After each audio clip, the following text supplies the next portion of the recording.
सध्या कोरोनाची धास्ती सर्वत्र पसरली आहे, त्याबद्दल अफवा पसरविल्या जात आहे। अमरावती जिल्ह्यामध्ये कोरोनाचा रुग्ण नाही अशी माहिती जिल्हा शल्य चिकित्सक डॉक्टर श्यामसुंदर निकम यांनी विदर्भ न्यूजशी बोलताना दिली।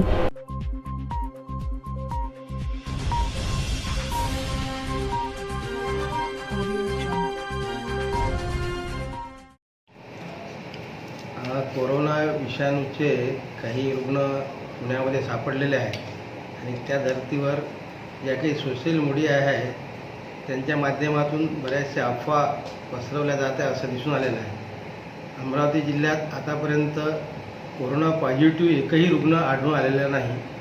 सध्या आमच्याकडे जी काही माहिती आहे त्याच्यानुसार आतापर्यंत जिल्ह्यात 4 व्यक्ती या त्यापैकी 3 चीनमधून आणि एक हाँगकाँगमधून आला होता।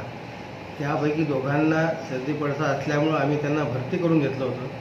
त्यांचा थ्रोट स्वॅब घेतला आणि तो तपासण्यासाठी पाठवला असता ते दोन्ही थ्रोट स्वॅब निगेटिव्ह आढळून आले।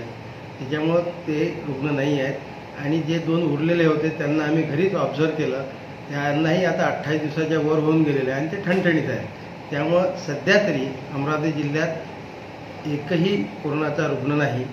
त्यामुळे जनतेने घाबरून जाण्याचं कारण नाही, पण सतर्कता बाळगणे अत्यंत गरजेचं आहे आणि म्हणून खोकलताना किंवा शिंकताना तोंडावर रुमाल ठेवणं, टिश्यू पेपर ठेवणे किंवा तोंड नाक झाकून घेणे गरजेचं आहे।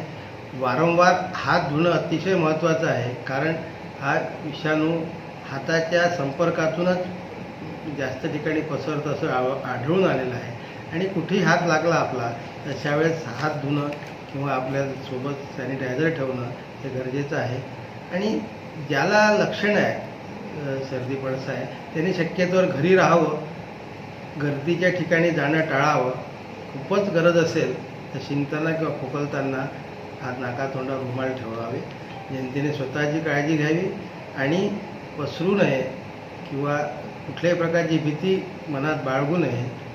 कुठल्याही प्रकारचा खोकला असला तर आम्ही सध्या आमच्या सगळ्या डॉक्टर लोकांना किंवा प्रायव्हेट डॉक्टरांनासुद्धा अशा प्रकारच्या सूचना दिल्या आहेत। वरूनच त्या सूचना आल्या आहेत की त्यांच्या OPDमध्ये जर अशा लक्षणांचं जर कोणी आलं, ज्याला सर्दी आहे, पडसा आहे, खोकला आहे, तर त्याच्याकडे प्रत्येकाला आपल्याला विचारायचं आहे की तो मागील 28 दिवसामध्ये कुठे परदेशात जाऊन आला आहे का, किंवा जो कोणी परदेशातून या 28 दिवसात आला असेल त्याच्या तो संपर्कात आला आहे का। या 2 प्रश्नांचं प्रत्येक सर्दी पडसा असताना आपण विचारणार आहोत, जेणेकरून कुठलाही रुग्ण आपल्या नजरेतून सुटणार नाही। आणि जर असं काही आपल्या आढळून आलं तर लगेच त्याला आमच्या इथे जी व्यवस्था आहे आपण त्यांना भरती करणार आहोत आणि त्यांचा थ्रोट स्वॅब घेणार आहोत आणि त्या थ्रोट स्वॅबची तपासण्यासाठी पाठवणार आहोत। म्हणजे अशी जर आपण आत्तापासूनच जर काळजी घेतली तर नक्कीच कुठलाही रुग्ण आपल्या नजरेतून सुटणार नाही आणि पुढे चालून याचा जो काही उद्रेक होण्याची शक्यता सगळ्या जगात आहे ते आपण टाळू शकतो। म्हणून माझं जनतेला एक विनम्र आव्हान राहील की या अशा प्रकारच्या व्हॉट्सॲपच्या, फेसबुकच्या ज्या काही अफवा आहेत त्यावर विश्वास ठेवू नये।